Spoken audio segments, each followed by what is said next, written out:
Tá? Amém. Então, o que a gente viu a semana passada?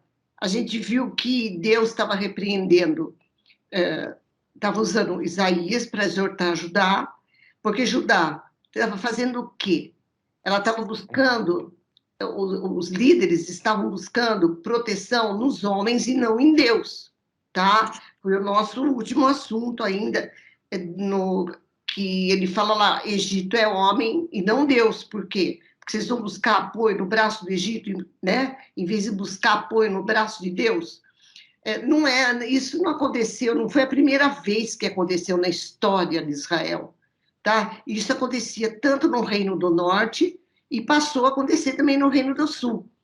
Lembrando vocês que o Reino do Sul era a dinastia davídica, então o que era? Toda uma linhagem de Davi, mas não é por isso que todos os reis foram iguais a Davi, né? Então, entre os reis, embora lá no sul os reis fossem melhores do que no norte, havia alguns reis realmente saíram, como que eu vou falar assim, daquilo que Deus havia determinado para ajudar, e começaram a fazer alianças políticas, que começou lá com Salomão, que já tinha feito isso, por isso houve a divisão do reino.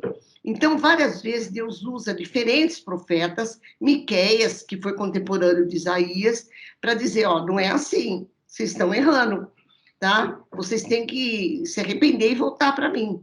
Bom, daí, mas entre as exortações, nós estudamos capítulos atrás que Isaías fez um parênteses, onde ele coloca, que nós estudamos o pequeno Apocalipse de Isaías, porque Isaías tem visões lá para frente, do tempo do fim, a gente diz que visões mesmo escatológicas e históricas, porque ao mesmo tempo que ele falava do contexto que estava acontecendo, que ocorria ali no momento, ele, ao mesmo tempo, ele tinha também mensagens daquilo que iria acontecer lá para frente. Oi, Ellen, que iria acontecer mais para frente. Tudo bem? Então, era esse o contexto, nós vínhamos desse contexto. Até aí, tudo bem? Tudo bem. Tudo bem, né? Aí ela entrou e a Lourdes também.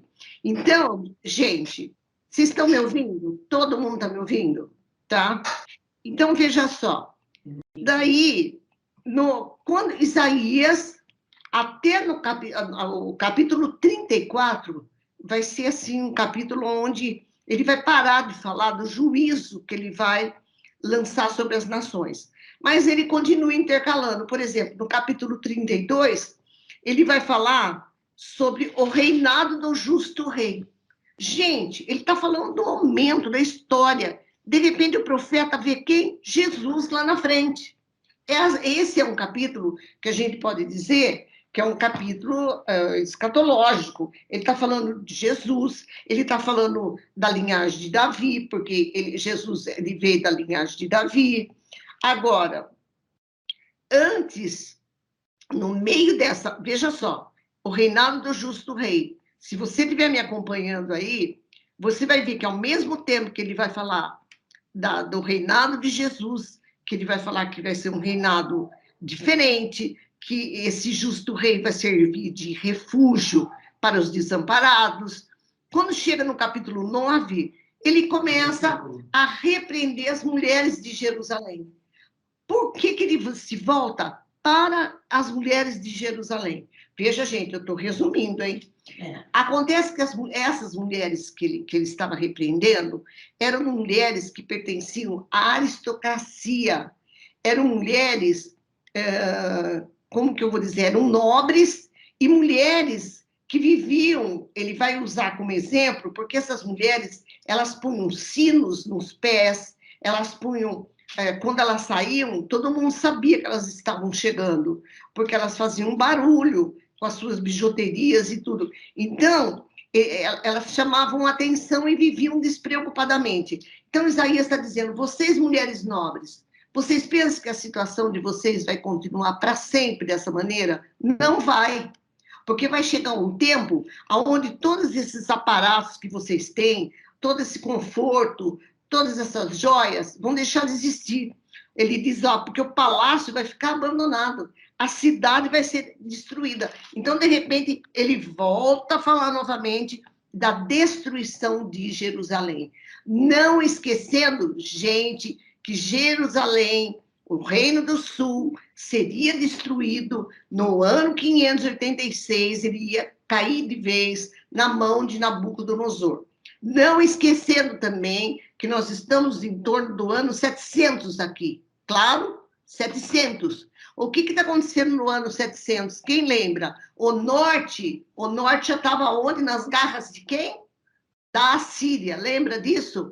A Assíria vai e pega o Reino do Norte. E daí, imagina só, gente, vamos imaginar para a gente entrar no contexto que eu quero. A Síria levou o norte para cativeiro. Lembrando uma coisa, que a Assíria, embora fosse um império glorioso, vamos lá, ela não foi, ai, deixa eu ver aonde eu vou. Não, Deus pegou a Síria e usou a Síria para fazer o que ele queria, disciplinar seu povo. Então, ele foi Deus, que pegou a Síria, levou a Síria para o Reino do Norte. E um dia pegaria a Babilônia e levaria para o Reino do Sul. Só que, gente, nem Babilônia, nem a Síria podiam sequer imaginar que era Deus que estava dando todo esse poder da mão delas. O que elas achavam? Nós conquistamos, nós somos os melhores. Até Deus chegar a falar assim, agora chega. Tá dando para entender? Agora chega. E daí, o Reino do Sul estava morrendo de medo da Síria. Pô, eles conquistaram 10 tribos lá em cima, o que vai ser de nós aqui embaixo? Então, eles tentavam também fazer aliança.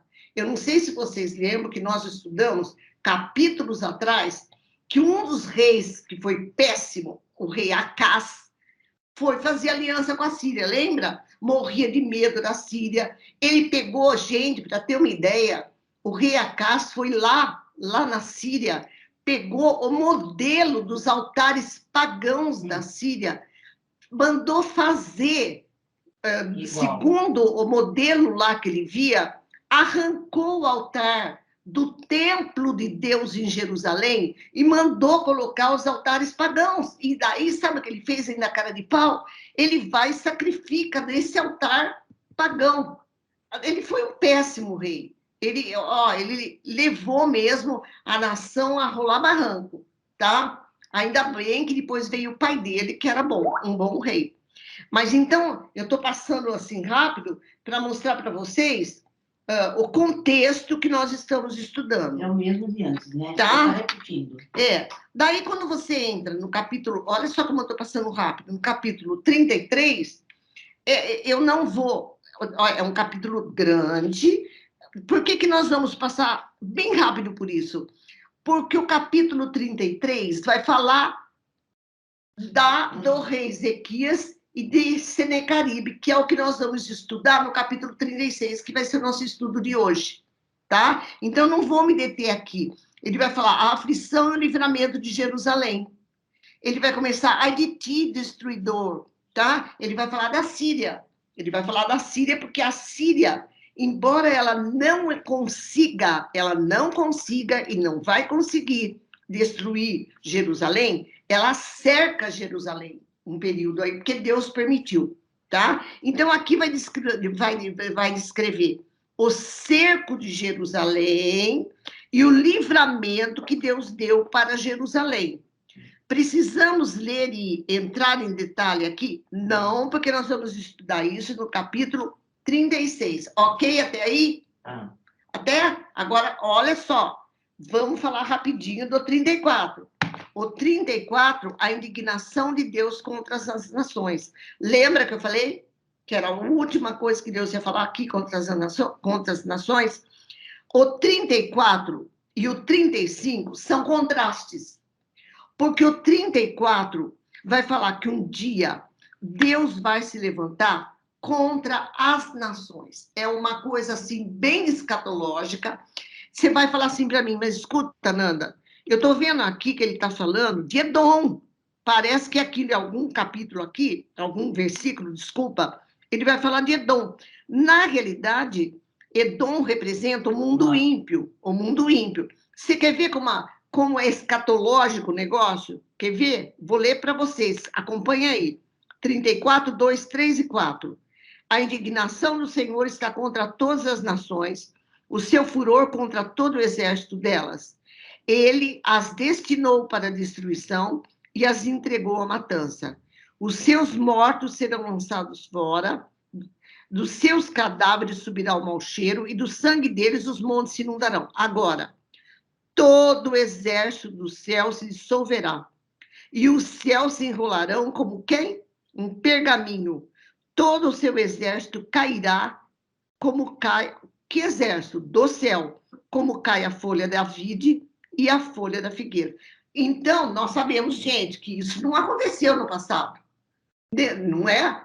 Céu enrolar com pergaminho. Quem que fala isso? Quem que fala? João, lá em Apocalipse, não é? Então, nós sabemos que isso aqui é uma visão escatológica, tá? É o 34. Daí, quando você entra no capítulo 35, há um contraste. Ao mesmo tempo que ele vai julgar as nações, ele vai dar a salvação sobre... Olha o que está escrito aí. A Sião futura. O que é a Sião futura? A igreja. O povo de Deus lá para frente. Lembra que nós estudamos isso? Tá? Então, o que acontece? Daí, isso só vai acontecer com a vinda do Senhor Jesus Cristo. Porque olha o que ele fala no 35, 1. O deserto e a terra se alegrarão. O ermo exultará e florescerá como narciso. Florescerá abundantemente. Jubilará de alegria e exultará. Deu-se-lhes a glória do Líbano, o esplendor do Carmelo de Saron. Eles verão a glória do Senhor, o esplendor do nosso Deus. Portanto, fortalecei as mãos frouxas, firmai os joelhos vacilantes. Lá tá, em Hebreus ele cita isso. Dizei aos desalentados de coração, sede fortes, não temais, eis o vosso Deus. A vingança vem e a retribuição de Deus, ele vem e vos salvará. Então se abrirão os olhos dos cegos e os ouvidos dos surdos vão ser desimpedidos. Os coxos saltarão como servos. Onde isso? Primeiro, acontece o quê? Quando o verbo se fez carne, tá? No nascimento de Jesus. Sabe, eu sei que eu vou para o 36, mas eu tenho que ter um negócio aqui que é tão lindo. Uma vez eu preguei sobre isso. Olha ele falando da vinda do Senhor Jesus. Olha agora. Versículo 7, eu quero ler o 8. A areia esbraseada se transformará em lagos, a terra sedenta em mananciais de águas, onde outrora viviam os chacais, crescerá a erva com canas e juncos. Agora. E ali haverá um bom caminho. Um caminho que se chamará em maiúsculo, o caminho santo. Nós sabemos que o caminho santo, quem é? Jesus. Eu sou o caminho, a verdade e a vida. Haverá um caminho santo. Agora, quer morrer? Olha que coisa linda isso. O imundo não passará por ele. Será somente para o seu povo. Quem quer que por ele caminhe não errará, nem mesmo quem? O louco. Quer dizer, nem mesmo aquele que é desvairado, que não entende, que é inimigo do entendimento, aquele que não tem teologia, aquele que não é doutor em teologia, sei lá, aquele que é maravilhosamente religioso, ou maravilhosamente inteligente, não depende disso, do que esse indivíduo chamado de louco, entre aspas, depende para entrar nesse caminho do sangue do Cordeiro. Está dando para entender? Está salvo em Cristo esse cara? Salvo. Porque, veja, Jorge... Então, louco, doido, tal, tudo isso, está salvo em Cristo? Está salvo porque ele entrar no caminho. Se ele crer, ele é salvo. Quem quer que entre por esse caminho, Jorge, não errará. Entendeu, querido? Então, não importa. da onde veio e da onde foi. Ele entrou no caminho, que é Cristo. Cristo vai pegar esse cara que era louco e fez dele o quê? Um sábio, tá? Como ele faz isso? Ou seja, agora ele vai ser conduzido nesse caminho. E entrou no caminho, ele fala, quem quer que tenha entrado nesse caminho, não errará. Eu acho isso maravilhoso, porque lembra quando nós estudamos Hebreus? Vamos lá, vamos ver se você lembra, que está lá, que Deus providenciou para nós um novo e vivo caminho. Lembra disso? E esse novo e vivo caminho é que não vai nos conduzir de volta ao lar, de volta para Deus. Lembra Dá um disso? alento, não dá, Fernanda? Dá um alento para a gente, isso, não dá? Isso, Jorge, isso, dá um alento, Jorge. Saber que não foi por inteligência, por competência, por mérito, que não dependeu de nós, mas dependeu do Senhor. Amém. E o Senhor escolheu um caminho, o único caminho. E esse caminho, simplesmente, Deus nos escolheu antes da fundação do mundo, até o louco, e colocou ele dentro desse caminho e fez dele filho de Deus. É um alento, Jorge. Jorge, quer saber? É a razão da esperança do nosso viver. Estava comentando com a Ti um pouco antes, falei, Ti, como viver neste mundo um dia sem Cristo? Eu não ia suportar mais. Não ia. Porque sem a esperança de que, e sem a visão de que isso aqui é transitório, obrigado, Jesus, obrigado, tá? Transitório, que isso vai passar e que Deus tem preparado para nós coisas que nós nem podemos imaginar, mas que o Espírito Santo já testifica no nosso espírito e nos dá alegria de saber que somos filhos e dá esperança, como você falou, Jorge, dá alento para nós. Saber que, Jorge, nós não temos participação nisso. A salvação toda veio da mão de Deus para nós. Amém. Isso é algo que... Até a fé para crer nele foi ele que deu. Crer. Claro. Foi ele que deu. Sim, eu estava falando hoje também para Deus, assim. Deus, oi, fala. Não parece aquela música lá, aquela com Cristo no barco, tudo vai muito bem? Lembra dessa música? Com Cristo no barco, tudo vai muito bem. Lembra disso? Né? A Ti mandou uma música que as gregas mandaram para ela, maravilhosa. Ontem. Que vocês devem ter ouvido. O Jorge eu não mandei. Até eu mandei. Que ele fala que Deus aqui está difícil. A música fala isso. Deus está muito difícil. Mas ele diz, eu jamais voltaria atrás. Tá? Jamais voltaria atrás. E ele fala dessa bendita esperança em Cristo para continuar vivendo. Então, sabe, é aquilo que eu falo. A palavra renova. A palavra limpa as muitas vozes que nós ouvimos durante o dia, os muitos pensamentos da nossa cabeça, da circunstância. A palavra vem renovar o nosso coração. Primeiro que ela é a verdade, ela é Deus falando conosco, e o Espírito Santo testificando a sublimidade daquilo que Deus fez por nós. Ok, Jorge? Então, é isso que você falou. E Deus providenciou, então, um caminho. Veja só, quando eles vieram da Babilônia, porque mais para frente, a gente sabe que eles vão para cativeiro, e daí depois eles vão para cativeiro mesmo, definitivamente, no ano 586. Veja, a gente está aqui no ano 700 ainda, tá? Eles vão no ano 586, o cerco começa a ferrar em 604, mas 586 eles vão para lá, e em 538 eles começam a voltar. Ciro Persa toma conta da Babilônia e eles começam a voltar. Diz que quando eles começam a voltar no caminho, eles vêm chorando de alegria e chorando, porque também quando eles entraram em Jerusalém, eles viram a destruição de Jerusalém. Tanto que Esdras e Neemias vieram para ajudar a reconstruir o templo e os muros. Lembra? Neemias reconstruindo os muros de Jerusalém, que estavam queimados, completamente destruídos. Aqui, mas olha a promessa daquele que vai agora voltar para o lar, para casa, para o céu. Os resgatados do Senhor voltarão e virão a Sião com cânticos de júbilo. Olha que lindo. Alegria eterna coroará suas cabeças. Gozo e alegria alcançarão e deles fugirá a tristeza e o gemido. É a promessa para o povo de Deus. Está dando para entender isso? Então, essa é a promessa daquilo que o Senhor tem reservado para o seu povo, para a sua igreja. Ok? E eu fico estarrecida, no ano 700, Jesus nem tinha vindo, porque 700 antes de Cristo, Isaías tem essa visão maravilhosa, e Deus registra, tá? Para dar alento para o povo, para que o povo visse e tivesse consolo de que um dia toda a tristeza terminaria. Isso é demais, né? A gente está vendo o passado. É demais.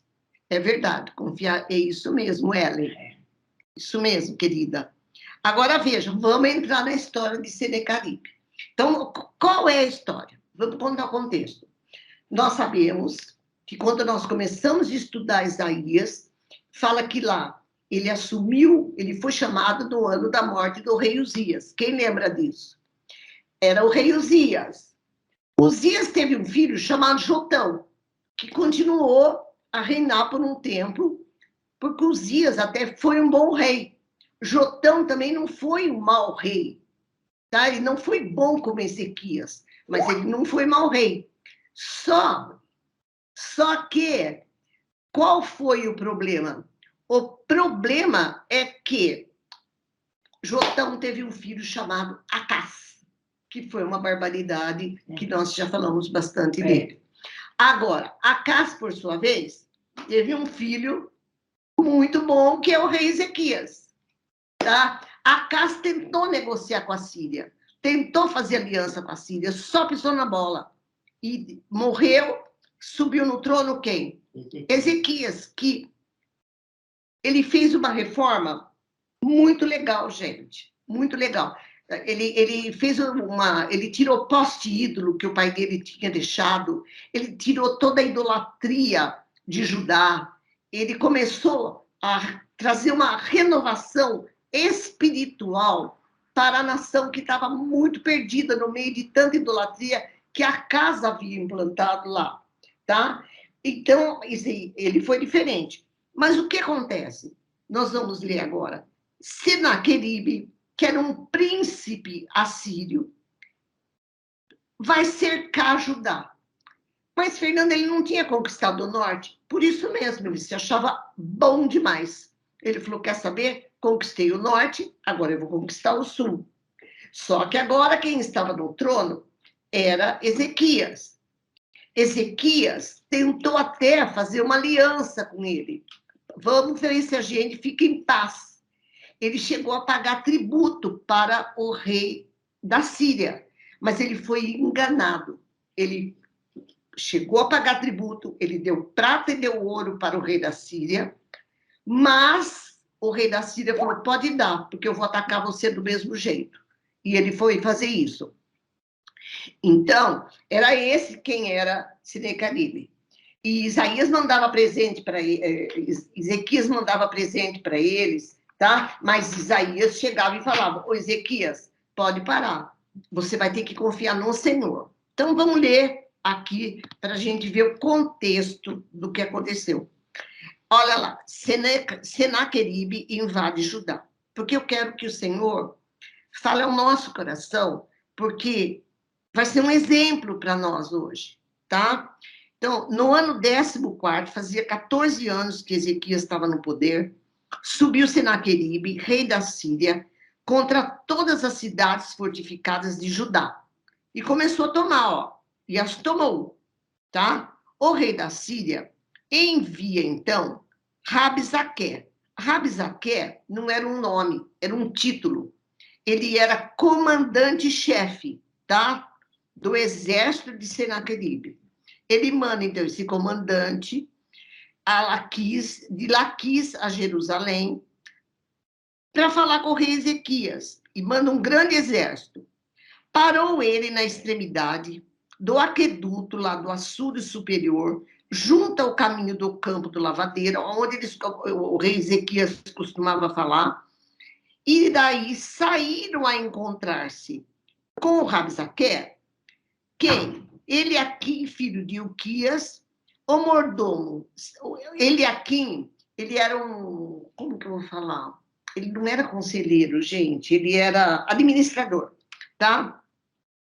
Daí vai Ilquias, o mordomo chamado Sebna, um escrivão, o Sebna um escrivão, e Joá, filho de Asaf. Foram lá, eles eram como representantes do palácio, e foram lá falar com Rabsaque, tá? Porque Rabsaque, que era o comandante, tinha um recado para o rei, tá? Tinha um recado para o rei Ezequias, tá? Gente, eu esqueci de falar, mas detalhes dessa história que nós vamos ver agora aqui, e tem no segundo livro de Reis e no segundo livro de Crônicas, tá?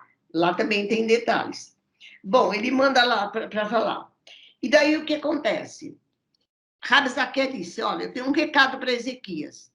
Assim diz o sumo rei, o rei da Síria. Olha agora. Em Ezequias, que confiança é essa em que te estribas? Porque Ezequias parou de pagar tributo e não quis mais negociar com ele, tá? Você está confiando no Egito? Ó, esse bordão de cana esmagada, quer dizer, para mim o Egito não é nada. O qual, se alguém nele se apoiar, lhe entrará pela mão e atrás passará. Assim é Faraó, rei do Egito, para com todos os que neles confiam. Mas vocês dizem, olha só, vocês estão dizendo aí, confiamos no Senhor nosso Deus. Agora foi aonde o rei, aonde, o que eu vou dizer? Aonde ele perdeu a guerra. Não, o rei da Síria afrontou Deus, né? É, porque ele afronta Deus, ele, ó, confiamos no Senhor nosso Deus. Ele fala, não é esse aquele Deus cujos altos e altares Ezequias removeu e disse ajudar Jerusalém, perante esse altar adorareis? Porque ele ficou sabendo que Ezequias arrancou muitos altares e eles fizeram confusão, porque os altares que ele arrancou não eram do Senhor, eram os idólatras, tá? Onde havia idolatria. Daí no versículo 8, ora, pois empenha-te com o meu Senhor, quer dizer, vem e faz um negócio com o rei da Síria, tá? Olha, gente, o diabo que faz. Sempre assim, tenta negociar, tenta negociar. Se você vier fazer negócio com a gente e se submeter ao meu rei, ele vai te dar 2.000 cavalos, se de tua parte achares cavaleiros para os montar. Olha só, porque nem isso acho que vocês têm. Quando eu li esse texto, eu lembrei de Faraó falando com Moisés, quando Moisés tentou tirar o povo do Egito. E Moisés falava assim, Deus mandou dizer, deixa o meu povo sair. O Faraó falava assim para ele, não, então vamos fazer o seguinte, vão só as mulheres. Daí ele falou, não, tem que sair as mulheres, os homens. Ah, não, então vamos fazer o seguinte, sai só os homens, mas não sai as mulheres. Volta Moisés e fala, não. Daí ele teve uma ideia. Tudo bem, deixa todos os animais aqui no Egito. Olha como o diabo é sujo. Como deixar os animais? Ele sabia que os animais, inclusive, eram do Senhor para sacrifício. Tá dando para entender? Até que Moisés, na fé em Deus, fala para ele, olha aqui, nenhuma unha do povo de Deus vai ficar no Egito. Então, aqui, ele estava tentando negociar, é o mesmo espírito, gente, é sempre a mesma estratégia. 9. Como, pois, se não podes afugentar um só capitão dos menores dos servos do meu senhor, você está confiando no Egito por causa de carros e cavaleiros? Acaso subi eu agora sem o Senhor contra essa terra para destruir? Pois o Senhor mesmo me disse, sobe contra a terra e destrói-a. Então disse Eliaquim, Sebna e Joá a Rabsaque, olhe agora isso. Pedimos que você fale com a gente em aramaico e não fale em judaico, em hebraico. Por quê? Olha o que ele estava fazendo.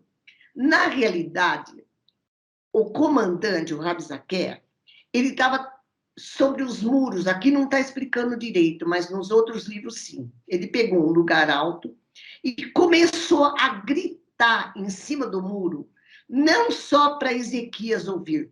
Qual era a estratégia dele? Que todo o povo ouvisse e já começasse a tremer de medo. Daí o que acontece? Sebna, sabendo disso, e o Quias falaram, fala em aramaico, ou seja, assim o povo não entende o que você está falando. Ele fala, não, eu não vou falar em aramaico, eu vou falar em hebraico, que é para todo mundo entender que vocês vão perder mesmo, que nós vamos entrar e tomar posse. Tá dando para entender isso? Fala a tela. Você ia falar a tela? Achei que a tela ia falar alguma coisa. Não. Entendeu? Então, ele usa essa estratégia, tá? Olha só no 12 como é isso.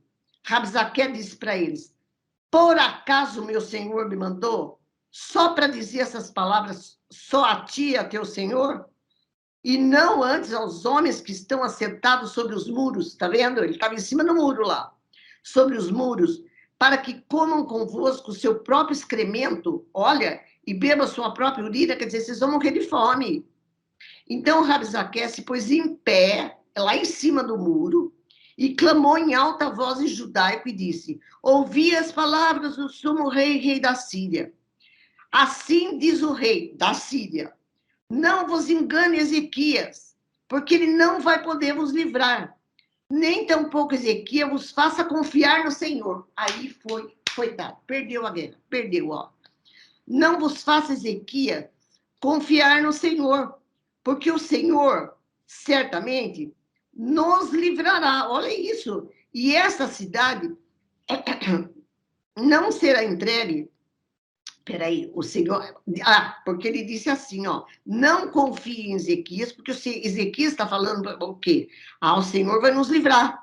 Essa cidade, estava dizendo para o povo, não vai ser entregue na mão do rei da Síria. Daí ele fala, não deis ouvidos a Ezequias, porque assim diz o rei da Síria, fazei as pazes comigo, vinde para mim, comei cada um da sua própria vida e da sua própria figueira, bebei cada um da sua própria cisterna. Ele estava negociando com o povo, até que eu venha e vos leve cativo, ó, para uma terra como a vossa, terra onde vai ter cereal, vinho, pão e vinhas, tá? Não vos engane, Ezequias, disse de novo, o Senhor nos livrará. Ezequias fala isso. Acaso os deuses das nações que nós conquistamos livraram cada um a sua terra das mãos do rei da Síria? Onde estão os deuses de Amate, que eles conquistaram? E de Arpade, que nós conquistamos também? Onde estão os deuses de Serfarvaim? Acaso eles livraram, tá? E livraram Samaria da minha mão? Porque eles destruíram Samaria. Então, quais são dentre todos os deuses desses países os que livraram a sua terra das minhas mãos? Para que agora o Senhor livre Jerusalém das minhas mãos. Está dando para entender, gente? Olha se não é a mesma estratégia e se não é isso que o diabo faz nos cochichos do ouvido para dizer, você está confiando? Você não está vendo nada? Você está orando faz 10 anos por essa causa e essa causa não rolou nada. E você ainda está esperando no Senhor, tá? Você não viu que o ímpio lá na esquina nem orou direito e teve sucesso no que você está pedindo? É ou não é isso, gente? É isso. Daí, a casa caiu nesse papo. E essa mesma negociata, ele faz com a igreja, ele tenta fazer agora com o povo de Deus, que foi o que ele fez lá no Éden com Eva, tá? Então, a estratégia é a mesma, mas o que ele não sabia e o que ele jamais podia esperar é que Ezequias não era Acás, tá? Ezequias, ele confiava no Senhor. Isso ele não esperava nunca. Aí ele sabia que Ezequias falou, Deus vai nos livrar. Está descrito em detalhe lá no segundo livro de Reis, tá? Mas ele vai e afronta mesmo, ele confronta. E daí, o que faz? Sebna Ilquias vão lá e conta para Ezequias. Gente, agora é a parte que eu acho mais linda, que é o capítulo 37. Que eu acho que isso, o Espírito Santo de Deus, tem que falar no nosso coração, para que a gente consiga ter a postura que teve Ezequias. Você vai falar assim, puxa, Fernanda, mas Ezequias tinha Isaías, e Isaías estava no pé dele. Isso, 37, amor. É isso mesmo, Henrique. Veja só. E daí, você vai falar para mim, Ezequias tinha Isaías que estava lá. Isaías, fica firme, assim diz o Senhor. Isaías, fica firme, assim diz o Senhor. Não vai cair na sua mão. Mas não temos Espírito Santo. A gente não tem Ezequias, não tem Isaías, mas a gente tem O Espírito Santo. o Espírito Santo e a Bíblia. Tá? Lembra, gente, que Jesus é a revelação exata do nosso Deus. Nós sabemos quem é o nosso Deus. Como que nós sabemos quem é o nosso Deus? Jesus foi a representação exata, segundo Hebreus, fala para nós, de quem é o nosso Deus, não é isso? Então, eu queria tanto conhecer Deus, vai na Bíblia. Testifica que somos isso. filhos de Deus. E agora, o Espírito Santo vem ainda nos ensinar a respeito e trazer revelação e fazer com que esse testamento que Deus deixou para nós, essa história dele, essa revelação dele, seja mesmo uma revelação pelo Espírito para o nosso espírito. Amém. Porque o Senhor fala com o espírito do homem, tá? E como que Deus fala com o espírito do homem? Pelo seu espírito. Certo, crianças? Porque se não é pelo espírito, nós não íamos entender nada, tá? Como quem? Não dá para entender sem o Espírito Santo. Então, agora é o 37, tá? Onde eu quero ver agora calmamente. Isaías, então, vai buscar refúgio no Senhor. Gente, vocês imaginam um exército muito grande, um exército famosíssimo. Vocês viram que eles já tinham conquistado muitas cidades. Eles tinham feito Samaria cair. Samaria, não se esqueçam, que era a capital do Reino do Norte, tá? Haviam 10 tribos no norte, gente. Embaixo tinha 2, tá? E a principal era Judá. E daí, então, vocês imaginam o contexto. Agora vem o outro aí em cima do muro e ainda proclama para Judá. Não tem jeito, vocês não têm escape.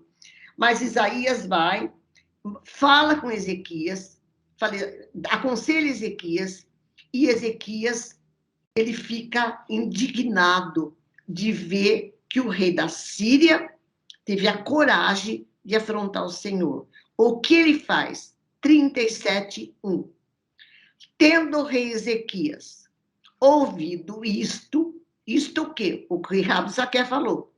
Rasgou as suas vestes, cobriu-se de pano de saco e entrou na casa do Senhor. Vocês sabem que o pano de saco era exatamente para se humilhar, ele se humilhou diante do Senhor.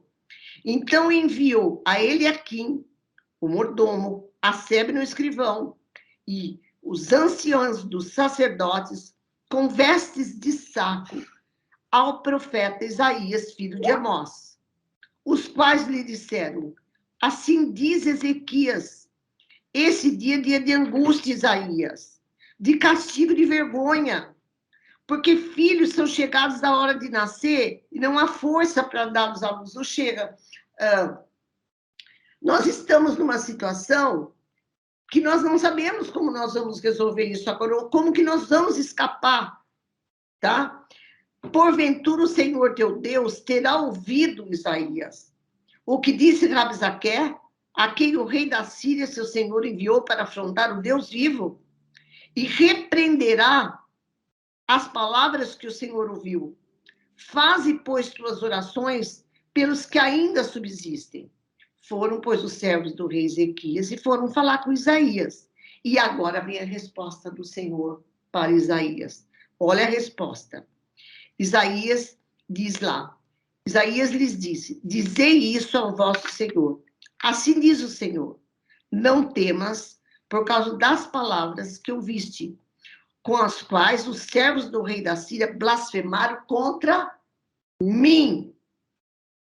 Eis que meterei nele um espírito, e ele, ao ouvir certo rumor, voltará para a sua casa, e nela eu o farei cair morto à espada. Gente, é aquilo que eu disse.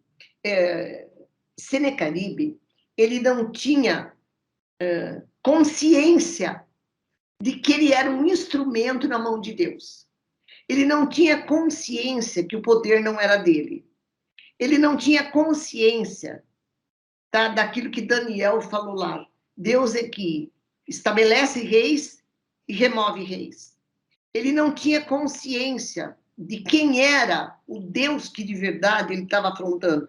Porque o que ele tinha? Ele tinha o quê? Só idolatria. Deuses que não eram Deus. E Deus estava dizendo, ó, ele vai morrer. Ele vai morrer, ele vai voltar para a terra e vai morrer. Vai Rabsaque, no versículo 8, encontra o rei da Síria, que estava pelejando lá numa cidade chamada Líbina, porque ouvira que o rei já se havia retirado de Laquis, ele estava numa outra. O rei ouviu a respeito de Tiraca, rei da Etiópia, se dizia, saiu para guerrear contra ti. Assim que ouviu isso, ele enviou mensageiros a Ezequias, dizendo, assim falareis a Ezequias, rei de Judá. Não te engane, Ezequias. Quer dizer, não adiantou falar com ele. Não te engane o teu Deus, em quem confias, dizendo, Jerusalém não será entregue nas mãos do rei da Síria. Já tens ouvido o que fizeram os reis da Síria a todas as terras, como as destruíram totalmente, e crês tu que te livrarás? A mesma conversa. Os deuses das nações conseguiram. Aí agora vem o trecho mais maravilhoso. Tá? Então, veja. Foi uma troca de mensagem e, de repente, o rei da Síria agora manda a sua última mensagem para Ezequias. Ezequias não vai ter jeito. Não vai ter jeito. Agora, a atitude dele, que eu acho linda. No versículo 14, eu quero que vocês leiam comigo. Prestem atenção. Tendo Ezequias recebido a carta da mão dos mensageiros, leu-a. O que ele fez? Ele subiu à casa do Senhor e estendeu a carta perante o Senhor. Sabe o que ele fez? Ele levou a sua causa ao Senhor. Eu fico imaginando que, sabe aquela coisa? Uma vez uma amiga minha disse que fez isso, e Deus ouviu. Levou lá e falou, Deus, ó, tá vendo aqui? Essa guerra, tá vendo o que ele mandou falar? Tá aqui, ó, eu coloco diante do Senhor. Eu não posso fazer nada. Eu não tenho força para responder a essa afronta. Eu não posso, mas eu conheço quem pode. Tá dando para entender? Sim. Isso deveria sair da nossa boca. Eu estou lendo um livro que eu emprestei para ti, da esposa de um missionário que morreu com os índios. E ela escreveu um livro. Eu comprei o livro essa semana. E ela disse que, mais de uma vez, perguntaram para ela, você pode nos ajudar dessa maneira? Ela falou, eu não, mas eu conheço quem pode. Tá? Então, nós, como Igreja de Cristo, que tem o Espírito Santo de Deus, que somos afrontados diariamente pelo mundo, somos afrontados por Satanás em pensamentos, em coisas, e nem sempre, por favor, eu quero dizer que as nossas guerras e as nossas lutas são contra Satanás. Eu não quero dizer que as aflições são contra Satanás. Eu tenho as minhas guerras contra a minha carne, mas eu também tenho aflições que rodeiam o mundo e que, sem dúvida, o mesmo sol que vai arder no justo, vai arder no ímpio também, no ímpio, no justo. Então, mas não interessa qual seja a causa, seja a afronta do diabo, seja disciplina de Deus, seja circunstância difícil, o que nós deveríamos fazer e que muitas vezes nós deixamos isso por último lugar, porque a gente fala assim, tentei de tudo, agora só Deus. É ou não é? Opa. Ai, eu já tentei de tudo, gente, tentei de tudo, só Deus. Sempre, toda vez. Só Deus na causa, só Deus na causa. Como só Deus na causa? Tinha que ser primeiro Deus e o resto depois. A gente inverte essa situação. E a gente não faz o que Ezequias fez. Senhor, olha, eu vim hoje aqui apresentar minha causa diante do Senhor. Eu sei que o Senhor não é homem para mentir, nem filho de homem para se arrepender. Amém. Eu sei, segundo a palavra fala, que os teus ouvidos não estão agravados. O Senhor não é surdo. O Senhor é um Deus vivo. Aquele sepulcro lá está vazio. Jesus ressuscitou. E eu quero me amparar. Sim, Henrique, simples assim. A gente que complica, entendeu? Simples assim, porque é verdade. Ele ressuscitou, ele está vivo, ele vive conosco. Só que a gente complica. Por quê? Ezequias conseguiu ver o que Acaz não viu. Acaz achou que o braço dos reis era mais forte do que o braço do seu Deus. Ele desconsiderou completamente. Ele não conhecia o Senhor, na realidade. Ele não conhecia. E muitas vezes nós agimos, a gente fala de Deus, a gente fala do Calvário, a gente fala, sabia? Eu vou até contar a história. Deus abriu o Mar Vermelho. Olha o que ele fez, maná, lá no deserto, pôs água na rocha. Não só isso, quer ver? Tem mais coisas aqui que eu vou falar. Mas na nossa hora, a gente não fala do Deus que abriu o Mar Vermelho.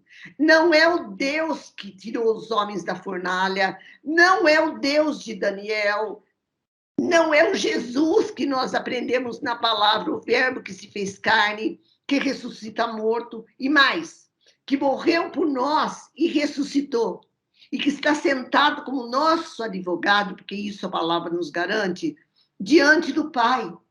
Veja, o nosso juiz é o Senhor, ele é juiz. O que ele estava fazendo, na realidade, ele estava julgando. Olha como ele foi, Ezequias. Ele foi lá apresentar, porque ele sabia que Deus iria julgar a sua causa. Por isso que a palavra de Deus adverte mais de uma vez. Lá nós estudamos em Hebreus, fala, Romanos fala, a mim pertence a vingança, diz o Senhor. Quando Deus fala, a mim pertence a vingança, do que será que ele está querendo dizer? Lá fala ainda horrível coisa é cair na mão do Deus vivo. Não é a mim pertence conhecer todas essas coisas. Mas nós esquecemos. Ezequias, o que ele fez? É assim, ele vai e fala, ó Senhor, tá aqui, ó, olha a carta. E ele, na realidade, tinha afrontado ao Senhor. Mas, gente, Ezequias confiou no Senhor. E daí, olha, a gente estudou Romanos, falamos isso. Estudamos a carta aos Efésios, falamos isso. Estudamos a carta aos Hebreus, falamos isso. Toda carta que a gente vai, toda vez que a gente estuda na palavra, a gente cai no mesmo assunto. Qual é o nosso problema, igreja? Nós não conhecemos o Senhor. E nós não conhecemos o Senhor, Ti. Porque somos incrédulos. Entendeu? A gente vê na palavra, mas parece que ele é o Deus de Ezequias. Viu só quem é o Deus de Isaías? Não, pera lá. O Deus de Moisés é o mesmo Deus nosso. E mais ainda, é o Deus de Pedro, é o Deus de Paulo. E o Espírito que habitava em Paulo, o Espírito que habitava nesses homens, é o Espírito de Deus. Deus habita em nós, tá? Então, Deus vê. Eu não preciso, em um lugar específico, apresentar minha causa ao Senhor, porque Ele habita em mim. Ele habita em mim. Ele sabe tudo o que acontece comigo. Então, ele vai e ora ao Senhor. ele apresenta sua causa ao Senhor, o Senhor realmente, ele é um justo juiz, tá? Glória a Deus. Ele é um justo mesmo, ele é justo, ele que julga as nossas causas. É bom a gente saber disso, né? Que o Senhor fala, escuta, entrega a tua causa para mim. A tua mágoa, entrega para mim tua mágoa, tá? E quando ele fala, a mim pertence a vingança, não é porque ele vai matar aquele um que você está com mágoa. Não, entrega para mim, eu quero limpar teu coração, tá? Eu sou teu Deus. Se algum dia fizer puxar o teu tapete, eu sei como lidar com isso. Ah, mas Deus faz isso? Ele faz. É o Deus que nós estamos estudando, é o Deus que nós estamos vendo aqui.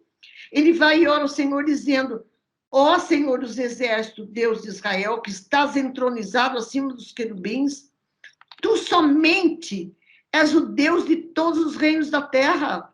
Opa, foi o Senhor que fez o céu e a terra. Inclina então, Senhor, teu ouvido e ouve. Abre, Senhor, os teus olhos e vê. Ouve todas as palavras de Senaqueribe, aos quais ele enviou para afrontar o Deus vivo. Verdade é, Senhor, que os reis da Síria assolaram todos os países. Sim, lançaram fogo aos deuses deles. Por quê? Porque os deuses deles não eram nada, tá? Mas agora, Senhor, o Senhor é o Deus vivo. O Senhor nos livra da sua mão. Daí, gente, ele vai e entregou, então, a sua causa. Ele contou tudo. E daí eu fico pensando, Deus, ele contou tudo para o Senhor. A gente tem que ter esse negócio de contar tudo para o Senhor e crer, tá? Que o Senhor, ele, de verdade, embora a circunstância tantas vezes não demonstre, o Senhor está cuidando de nós, em todas as áreas da nossa vida. Todas as áreas da nossa vida, o Senhor cuida de nós, tá? Ele é Deus, ele é Deus. Por isso que diz que os céus proclamam a glória de Deus, né? Porque eu fico imaginando um Deus que criou tudo isso, como que é o braço dele. O profeta vai, então, e conforta agora Ezequias, e fala, pode deixar, o Senhor mandou falar com você, tá? Você pediu acerca de Senaqueribe, Deus e a Síria. Então, Deus agora tem uma resposta para você, no versículo 22. A virgem filha de Sião te despreza e zombra de ti. A filha de Jerusalém meneia a cabeça por trás de ti. A quem afrontaste e de quem blasfemaste? Porque agora, Deus vai agora responder para quem? Responder para Senaqueribe. Falando de Senaqueribe. Ele está falando dele. Para Ezequias. Sim, e dizendo, olha, você viu tudo que ele falou? Quem ele pensa que ele é? Quem ele pensa que ele é? Olha no 29, lá pulando. Olha o 26 primeiro. O 26. Isso sim. Acaso não ouviste que já há muito, quer dizer, não foi hoje, ninguém me pegou de surpresa. Estava no script, né? Estava no script, está desde a eternidade. Não ouviste que já há muito eu dispus essas coisas? Já desde os dias remotos, quer dizer, eternidade, eu já tinha planejado isso. Agora, porém, aquilo que eu planejei, eu executo. Eu quis que tu reduzisses a montões de ruínas as cidades fortificadas. Gente, isso é para Senaqueribe. Escuta aqui, Senaqueribe. Eu te dei força para você destruir essas cidades que eram fortificadas. Por isso, seus moradores andaram cheios de medo, envergonhados, tá?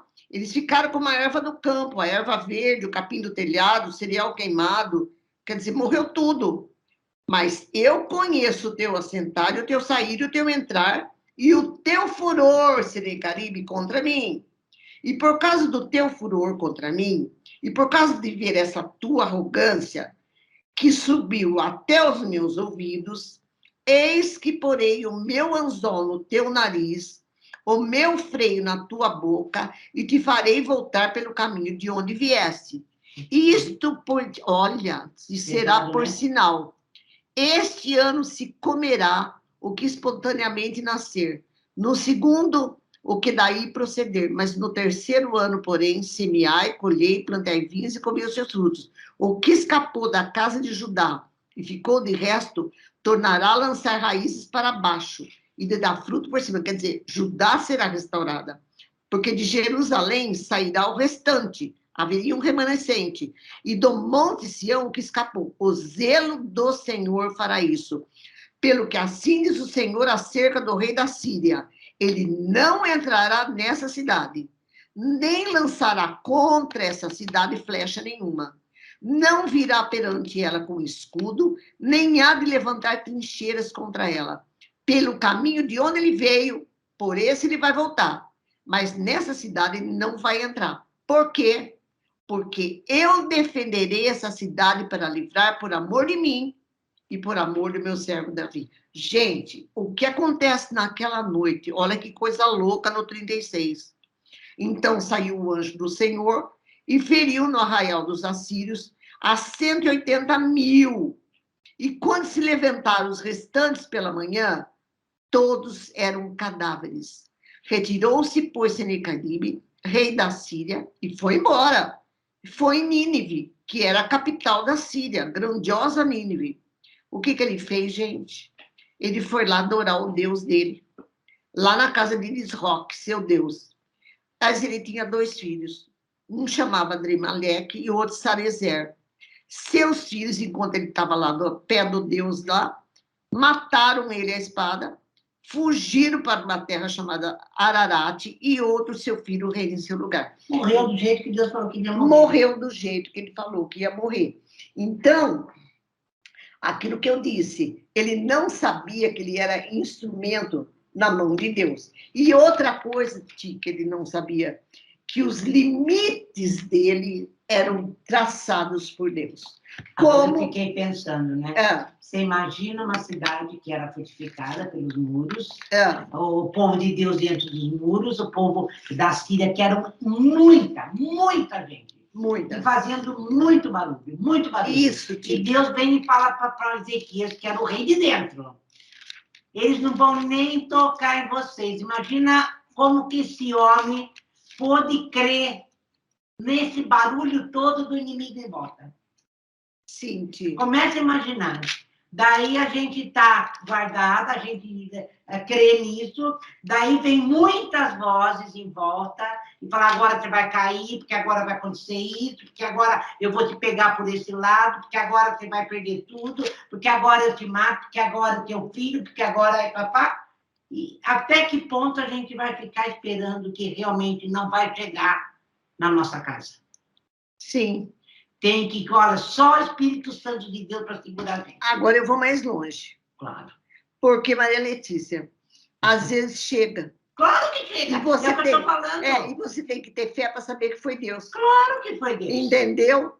Deus, mas o Senhor não fala que 1.000 cairão ao teu lado, 10.000 à tua direita e você não vai ser atingido? O Senhor não fala que eu vou pisar o leão e a áspide, a serpente, e agora eu levei uma baita picada no calcanhar? Como é que o Senhor deixou? Eu sou inimigo chegando aqui na minha porta. O Senhor não viu? O diabo escapou. O diabo escapou? Não, eu mandei. Tá? E desde, não foi agora de surpresa, isso está planejado na tua vida. Gente, nessa hora, você confia no Senhor, no que está escrito dele, na palavra. Você se mata. Ou então, meu bem, não vai rolar. Fala, Jorge. Desculpa interromper, mas a Letícia sabe de um sonho que eu tive, que isso que você está falando agora é o encontro desse meu sonho e de tudo que a gente conversou, né, Lê? Essa questão de estar tudo desmoronando, está tudo acontecendo, aí você está lá. Tremia, tudo caía, e Deus falando, não, fica aí que não vai, eu vou te guardar, eu vou fazer. Como que vai se dar isso? Não sei como é que se dá. Então a gente, isso que foi falado agora, e Isaías, para mim, cabe muito bem. Cabe sempre... direitinho no teu sonho. Agora... Você está cercado lá por Senaqueribe, milhares de gente. Agora, uma noite, Deus derruba todos. Ô, Nanda, e uma amiga que trabalha lá, também tinha um sonho, que ela me pegava pela mão, eu pegava os papéis, botava debaixo do braço, e a gente ia para uma cúpula.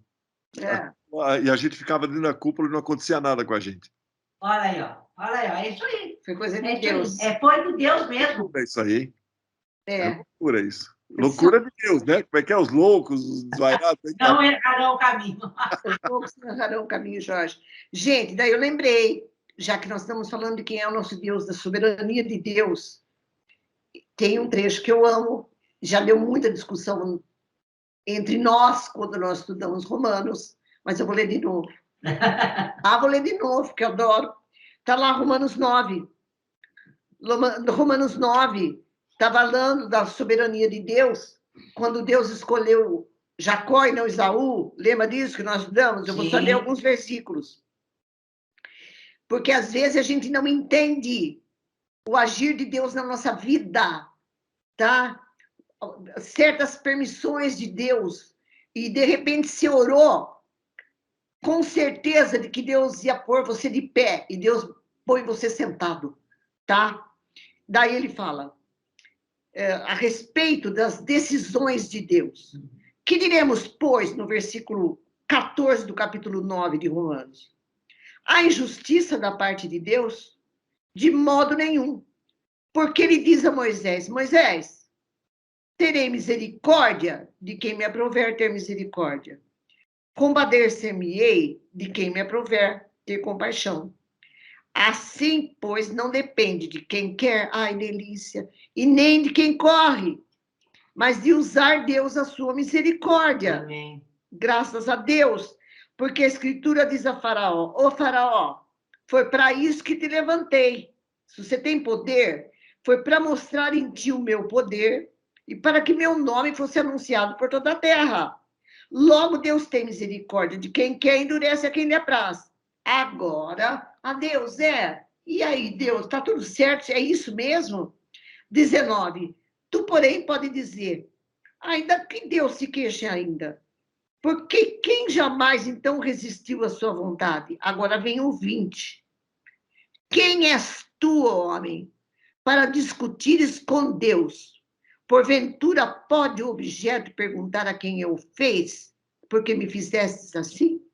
Ou não tem o oleiro, o criador, direito sobre a massa, para do mesmo barro fazer um vaso para honra, outro para desonra, tá?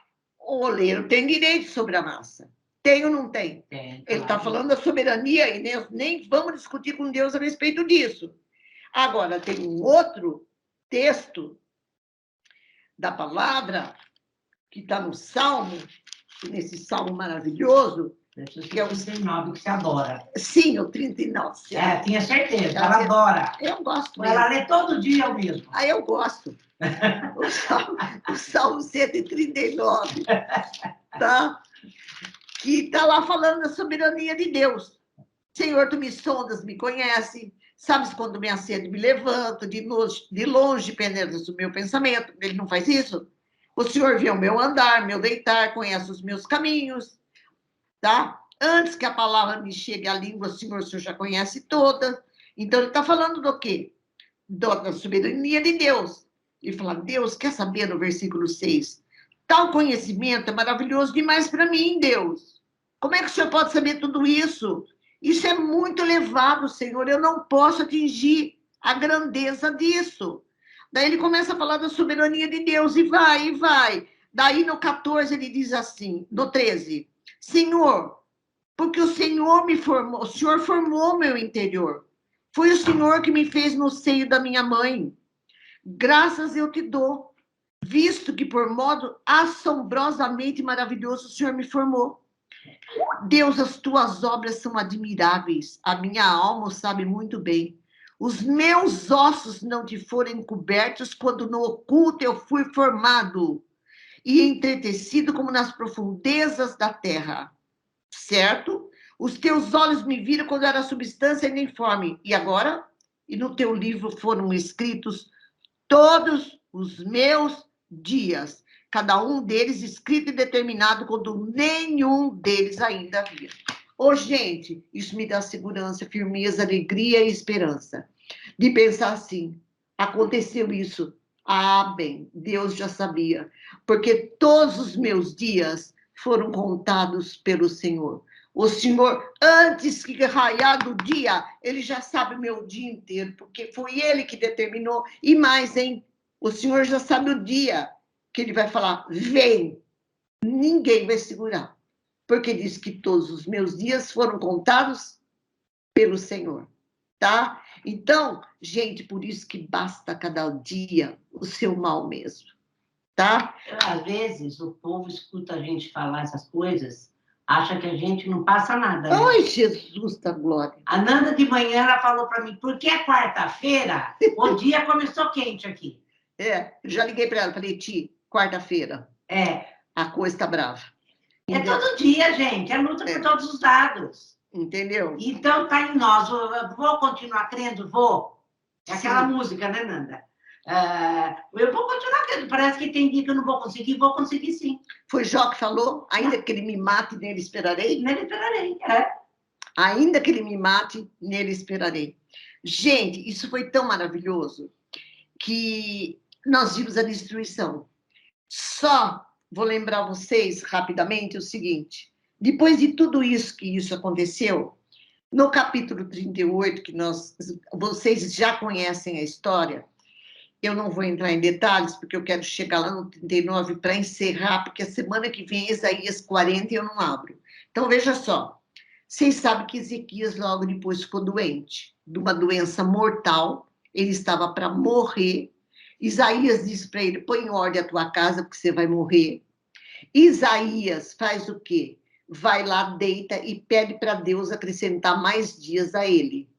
E daí ele falou, Isaías vem e fala, Deus vai acrescentar dias a você. O que acontece? Acrescentou 15 anos de vida para Isaías. Que pôs no nariz. Isaías se recuperou dessa doença. Ele se recuperou. Mas, então, ele faz até um cântico. Ele canta ao Senhor. No capítulo 38, depois você pode ler, tem o cântico de Isaías, agradecendo a Deus, glorificando a Deus e dizendo a Deus que Deus havia livrado ele da morte. Porque falou, Senhor, olha, eu na sepultura, eu não ia mesmo te louvar. Ainda bem que o Senhor me deixou vivo, tá? Então, ele glorifica o Senhor. Nesse tempo que ele já está recuperado, cantou ao Senhor, louvou ao Senhor, a Síria, ia para o espaço já, não tinha mais jeito. Qual era o império que estava se levantando no lugar do Império Assírio? O Império Babilônico. E o que acontece?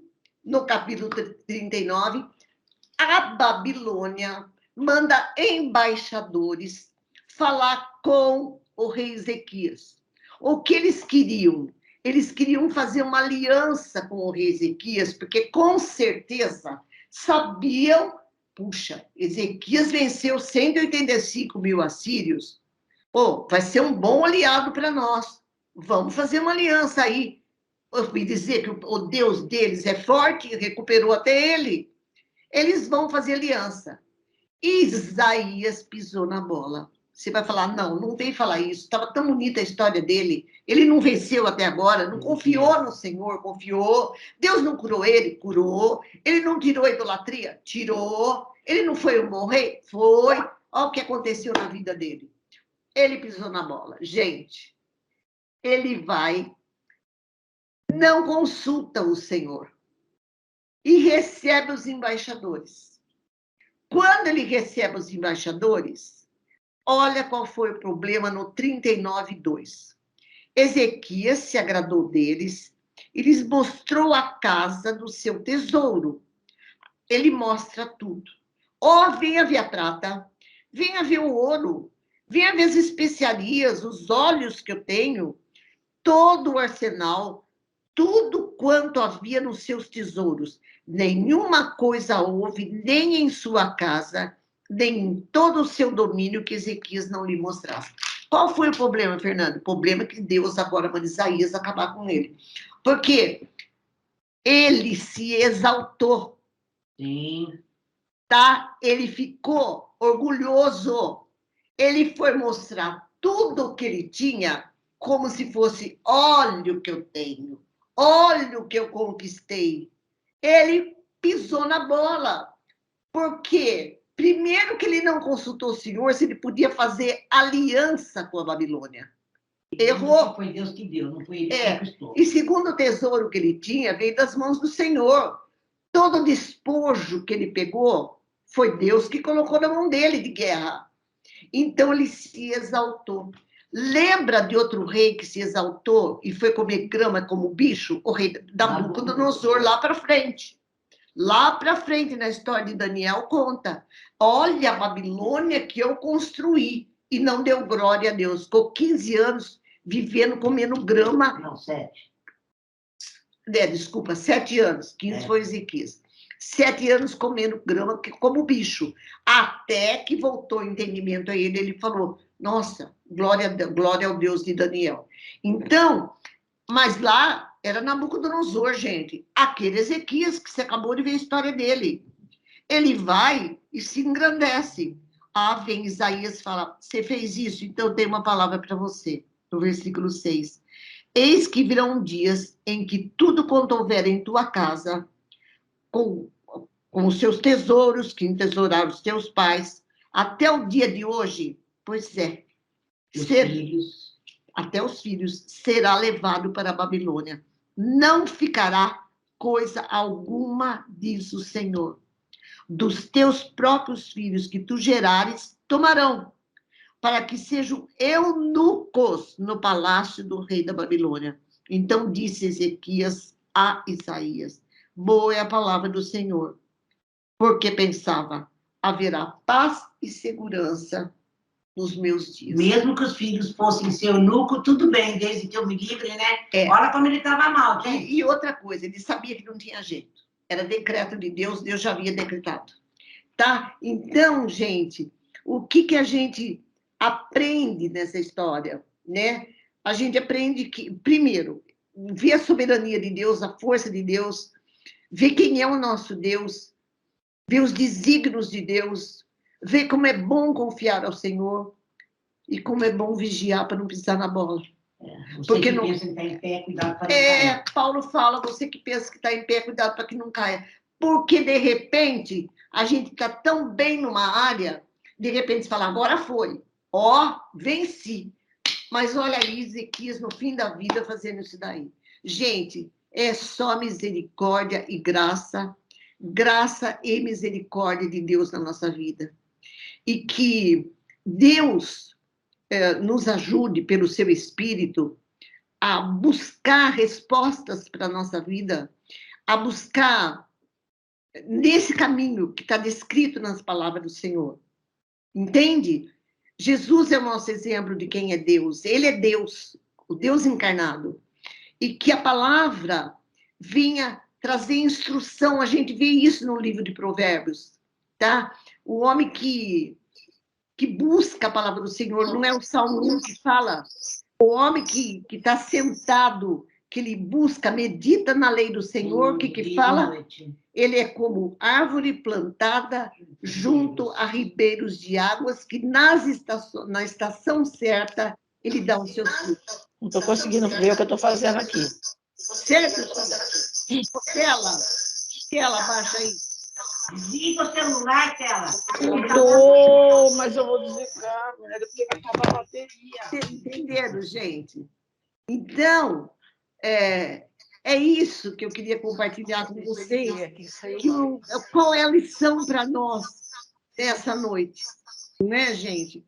Qual a lição desse texto que nós lemos? É uma história que está lá registrada no ano 700 antes de Cristo, onde a gente vê, parece não, bem distante da nossa época, mas tão atual, porque a tela está dando microfonia. Não estou fazendo nada. Tá, sim. Espera aí. É ela mesmo. Tá, gente? Então, alguém quer compartilhar alguma coisa, gente? Né, Gisele? Hein, gente? Alguém quer fazer uma pergunta, um comentário sobre a nossa história de hoje? Henrique já falou. Oi, Lê. Você entendeu tudo, né? Fala. Nossa, só cajadada. Estão escutando aí? Hoje, mas Ô, não é, mãe, não o é problema não é a quarta, é a quinta, viu? Que Cuidado com tudo a que você quinta? falou, hein? É. O problema é a quinta. Você vai lembrar o que falou da quarta. Eu sei. Sei. Mas é luta mesmo, gente. É luta. E o inimigo, ele às vezes, ele vem cochichar no seu ouvido, mas a maioria das vezes ele não cochicha, ele manda mensageiro. Tá? Manda mensageiro. E aquilo vem e arrebenta, às vezes, com o teu coração. Se você não parar e falar, não, peraí, Deus está no controle dessa situação, a gente vai fazer como uma caça. Eu vou tentar fazer aliança com homens, eu vou tentar lutar com o meu braço, eu esqueço quem é o meu Senhor e eu acabo perdendo a guerra. Lembra que a gente estudou naquela semana, tá? As alianças que a gente faz, é complicada a coisa. Então, essa palavra que traz para nós conhecimento de quem é o nosso Deus. E que o Senhor saia mesmo da letra, né? E que ela fique firmada no nosso coração. E que nossa mente seja renovada no conhecimento do Senhor. Amém? Amém. Henrique, tudo bem? É por isso que a gente tem sempre que estar com o tanque cheio, né? Com a cabeça, né? Com o coração lotado com a palavra. A gente precisa abastecer todo dia, porque senão a gente sucumbe. Isso mesmo, Henrique. Sucumbe, Henrique. Porque hoje, Henrique, parece não, né? Nós estamos vivendo numa época pior, né? Nós sabemos que o mundo está terrível. Então, pressão, sugestões do inimigo, às vezes bate a desesperança, não podemos. Henrique, o maior consolo nosso, saber que isso é transitório. Não é, querido? É transitório. É o transitório. Exato. Nós não somos daqui. Nós não somos daqui. Olha o que o Hernandes fala. Desfrutemos da maravilhosa presença de Deus em nossas vidas. Amém. Amém, Henrique. Amém, querido. O que é, olha o que o Hernandes Dias Lopes fala aqui. Ele fala sobre a vida ser espinho, né? Daí ele fala assim, ó. Mesmo que as águas do mar da vida tentem afundar-nos, podemos ter confiança que o Senhor nos tomará pela mão e nos conduzirá em segurança ao porto seguro da eternidade. É o que você acabou de falar. Sabendo que somos transitórios e que vai passar. Gente, vai passar. Tem coisas que Deus permite que a gente não sabe mesmo. A Gisele estava falando lá. Mãe, fala do Marcelão, fala do Marcelão. Eu falei, do que a Gisele está falando? Sim, Marcelão era um pastor que morreu de Covid o ano passado. Tá, moço, jovem. E ele era casado, a esposa estava grávida. Ela também teve Covid, né, Gisele? Eu não sei o que aconteceu, ele morreu. E ela foi para o hospital, teve a bebezinha, mas ela ficou em coma. Em coma, Gi. Ele morreu de pancreatite, tá? E eu sei que ela foi para o hospital, ele morreu em março, e o neném nasceu. Mas ela ficou como em coma. Ela tem 4 filhos. E a irmã cuidou da nenê. E ela, depois de ficar em coma no hospital, em muita oração, tudo, ela saiu para conhecer a bebê. A esposa dele chama Carla. Aparece o hospital inteiro, sabe? Preparando isso, foi tão lindo.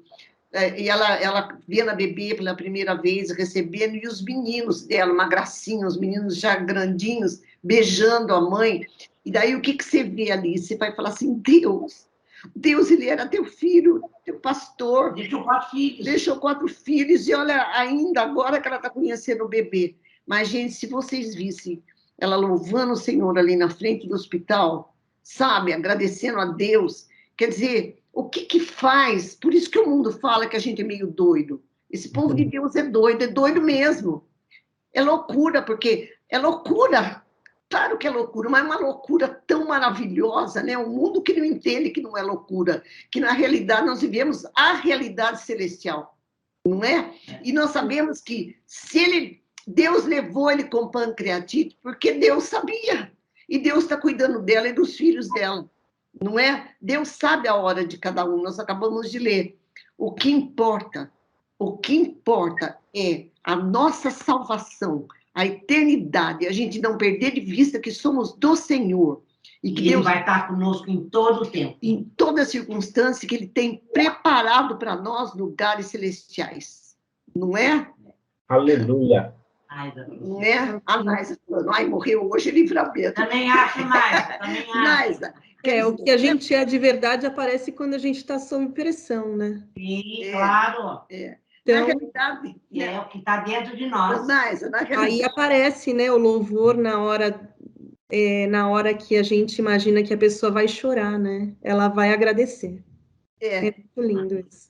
E às vezes, uma vez, a Gisele que me contou essa história, a gente falou muito, né, esquecemos daquele cara que criava canário para cantar. A Gisele que contou. Ela contou na pior fase da vida dela, ela contou isso. Foi difícil cantar, né, Gi?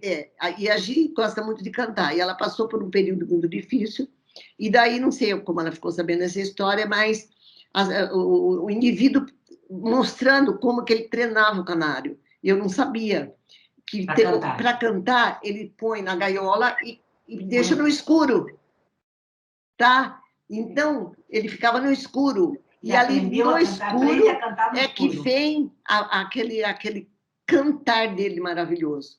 Então, eu falei que Deus faz isso como treinar canários. Às vezes, Ele quer canções que Ele vai gerar no nosso coração e arrancar da nossa boca. E sabe o que Ele faz para isso? Coloca você na gaiola e no escuro, tá? Ou no deserto. E ali ele arranca cânticos que você jamais sonhou que você cantaria. É verdade. É ou não é? Por isso, glória a Deus pela gaiola de Deus também. Amém. Tá bom, gente? Deus abençoe, né? Eita, Jesus mesmo, Ellen. Tá, querida? Amém, gente. Glória a Deus, louvado seja o Senhor. Vamos, então, terminando, orando, agradecendo ao Senhor pelo que Ele é a ti. Amém. A ti vai orar. Senhor, como nós falávamos hoje, se não fosse o Senhor, há muito nós já teríamos sido consumidos. É verdade.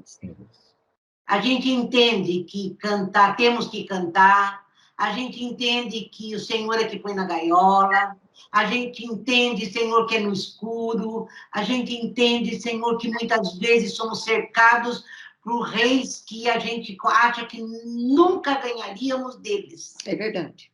Mas nós queremos te dizer que nessas horas, quando dói, a gente corre o risco de fazer como Ezequias. Isso. Não arrogante, mas de deslizar nessa confiança que é o Senhor mesmo que se mostra para nós.